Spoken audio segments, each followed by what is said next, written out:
We are told from the moment we take a breath in this country that America is an exceptional nation, that we are the freest nation the world has ever seen because we were founded on these majestic ideas that most of us can recite from the Declaration of Independence without even having to look at the paper. We hold these truths to be self-evident, that all men are created equal, endowed by the Creator with inalienable rights. This is central. It is the heart of American identity. And yet, we were not a democracy at our founding. We were not a democracy until centuries of Black American resistance got us as close to democracy as possible with the passage of the 1965 Voting Rights Act. So I wanted to begin taking on that idea of democracy and who has truly been the democratizing force in America, and therefore, who are truly this country's founders, which I argue, of course, are Black Americans.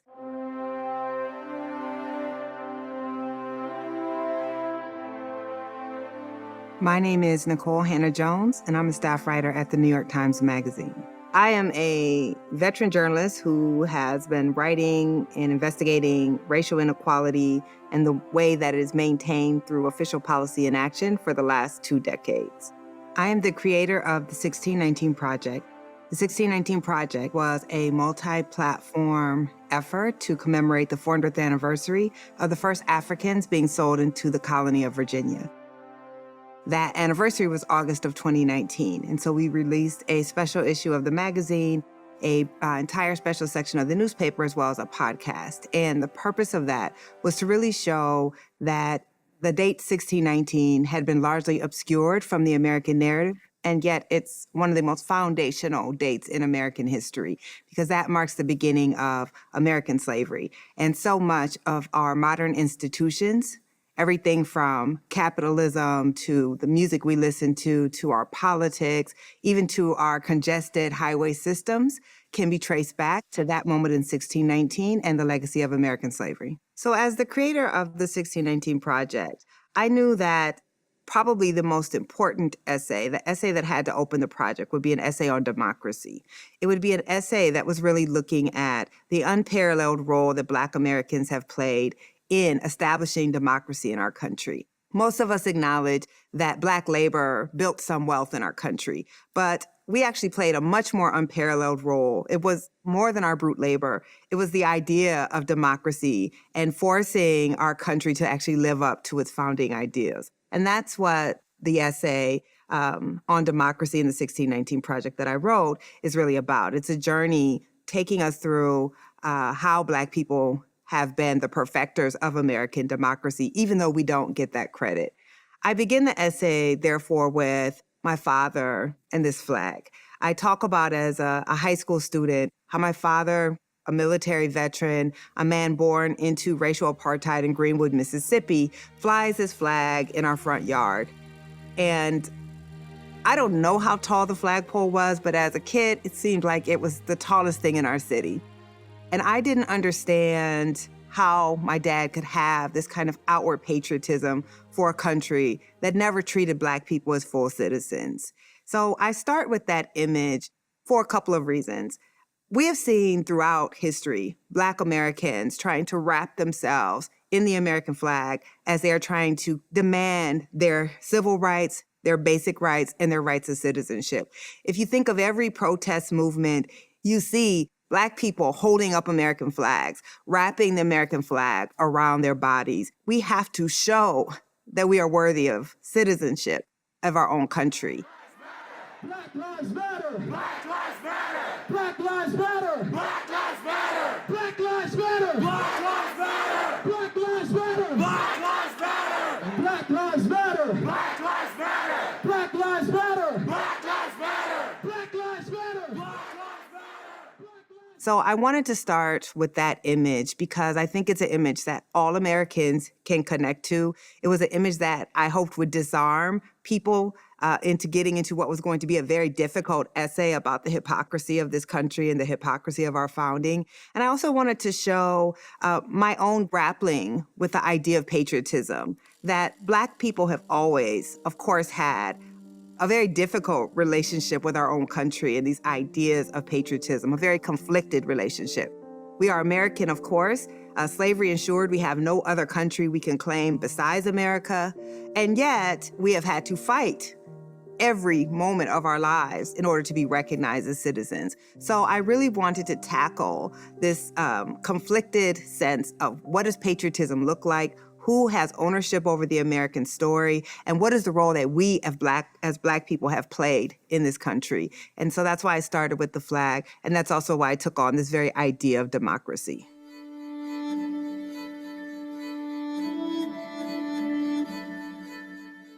Black people are the most inconvenient people to the American story of exceptionalism. By very virtue of us being here gives lie to the idea of exceptionalism, of us being the freest country the world has ever seen, because the only reason Black people are here is because of slavery. The only reason Black people are here is because nearly half of the men who we consider our founders engaged in the institution of slavery and denied absolute liberty to 1/5 of the population of the 13 colonies, while making the argument that they needed to break off from Britain and found this new nation called the United States in order to be free.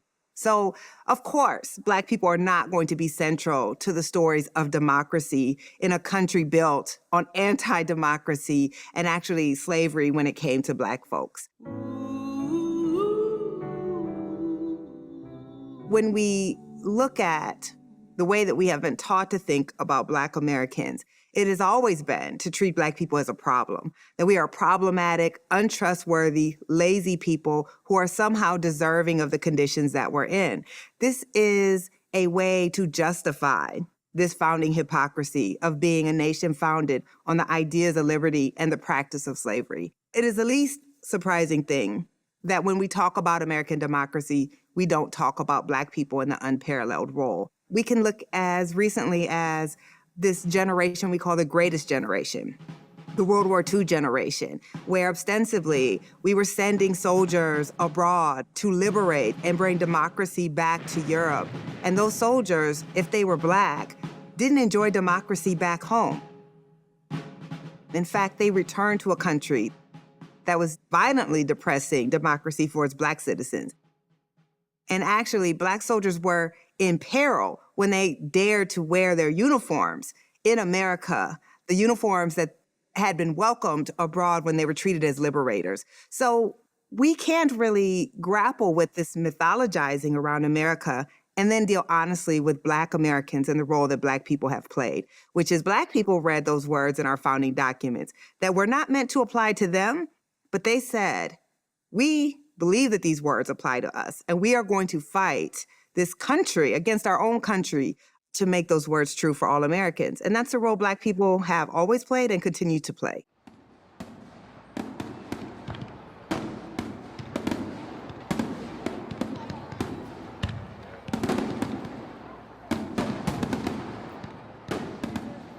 We are all taught that 1776 is the founding of our country, because that is the year that the colonists issue the Declaration of Independence from Britain. This is when they argue that Britain is so oppressive against the white colonists that they need to be free. They need to found this new and free country. So of course, that is a foundational moment. But the 1619 Project argues that we should maybe consider the year 1619 as a founding moment as well. Because 1619, of course, being the year that the first Africans were sold into the colony of Virginia as enslaved people, that so many of our fundamental contradictions, our tensions, our political problems, our disparities and our inequalities, they begin not in 1776, where slavery had already been established and thriving for 150 years in the colonies that would become the United States in 1776. But really those tensions, that founding paradox begins in 1619.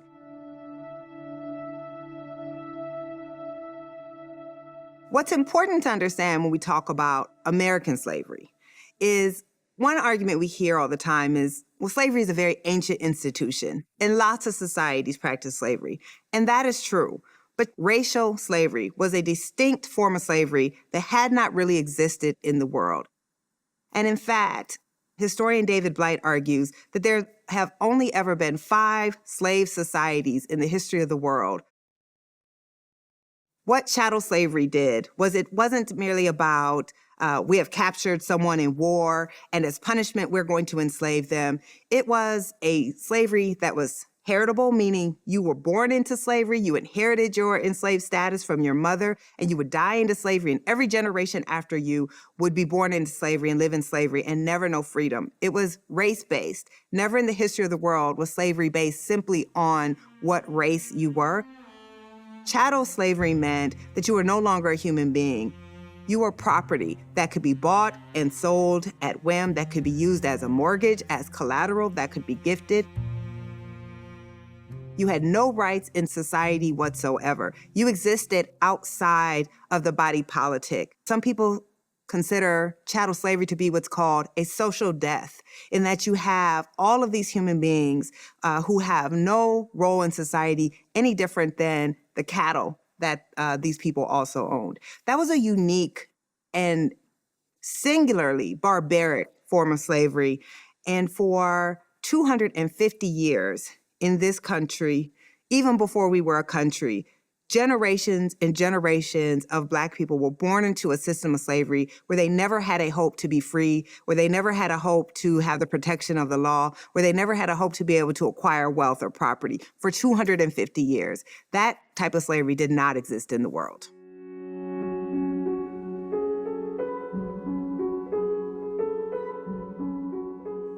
It's important to understand when we think about our founding.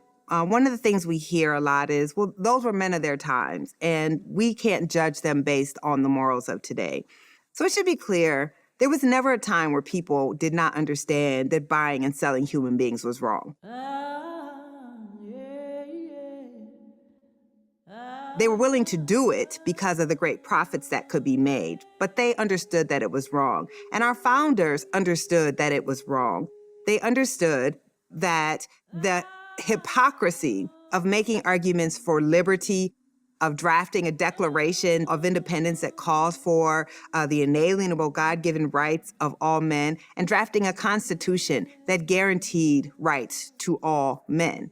And so as they're drafting these documents, they both want to protect the institution of slavery. It is not incidental that so many of our founders engaged in slavery. Slavery was an extremely profitable system. It is what gave so many of the founders the wealth and education that allowed them to think they could break off from the most powerful empire in the world at the time, which was Great Britain.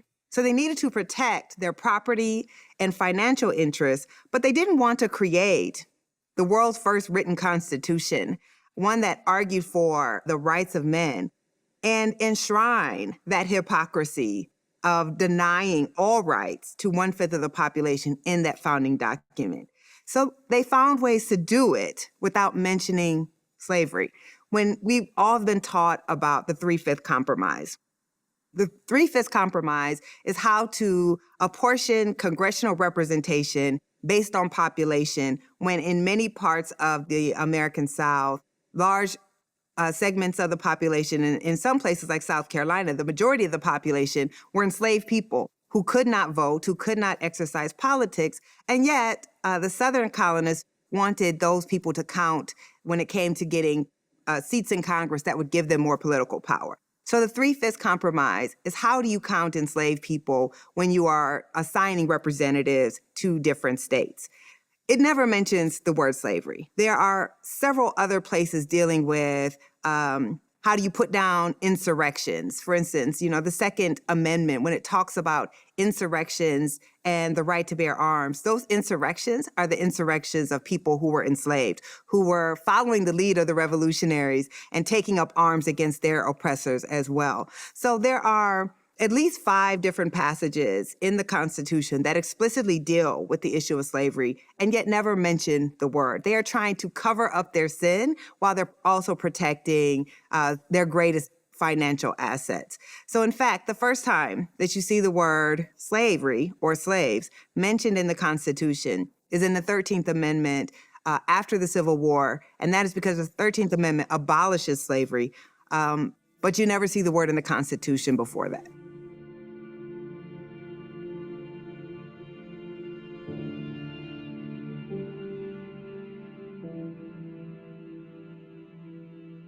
We don't have to guess how enslaved people and free Black people viewed the Constitution, viewed the Declaration, and viewed the words of the white founders, because they told us. They saw the words of the Declaration and they saw the words of the Constitution, and they said, this has to mean that slavery must end, because you can't say all men are created equal and yet hold us in bondage. And so Black folks really took those words and they took them to heart in newspapers like the Freedom's Journal or the North Star, founded by Frederick Douglass. They would use those words to really call out the hypocrisy of this country and to take up the mantle of the revolution as their mantle for fighting for independence as well. So we don't have to guess.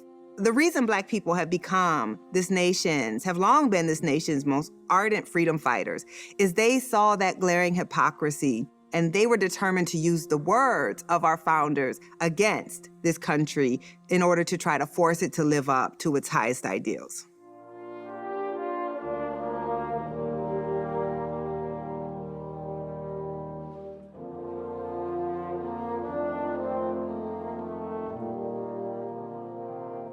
When I first started researching the democracy essay for the 1619 Project, I had no idea that it would ultimately become a patriotic essay.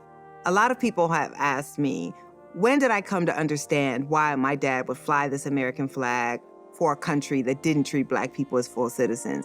And I tell them that I came to understand that as I was reading and researching and writing this essay. Because what became clear is that Black people had no reason to want to stay in this country, had no reason to believe that this country would ever live up to its founding ideals. And yet, generation after generation refused to pick up and go somewhere else. I was reading the texts of people like Martin Delany, Frederick Douglass, reading Sojourner Truth, and they were saying, we're not going to leave the country that we built. Our ancestors' blood is in this soil. Their bones are buried in this soil. And this is our country. How dare anyone try to make us feel that the country whose financial wealth we built, whose cultural contributions we created, and whose very democracy for all marginalized people exists, how dare anyone say that we can't claim this country, the only country that we ever known? So it was in writing that essay that I understood what my father was trying to do. I write in the essay that young people, we think we understand so much about the world when in fact we understand so little. And that there is a wisdom that my father could grasp that I couldn't understand because I didn't have enough years and I didn't have enough knowledge. That white Americans have wanted us always to feel as if we were aliens in our own country, as if we were an internal enemy. And the highest calling of patriotism is to say, not that we're going to wear a flag pin and say that our country can do no wrong, that it actually is critiquing your country to force it to live up to its highest ideals. It is a belief that your country can be the things that it says it can be, and that our duty is to fight to make that true. And that's what my father was doing, and that's the role that Black people have always played in this country. So don't get me wrong, I don't plan on flying a flag in my own yard anytime soon, but I certainly understand that Black people have a right to do that. And to not claim our legacy is to give up our inheritance. And we should never feel that that is the right thing to do.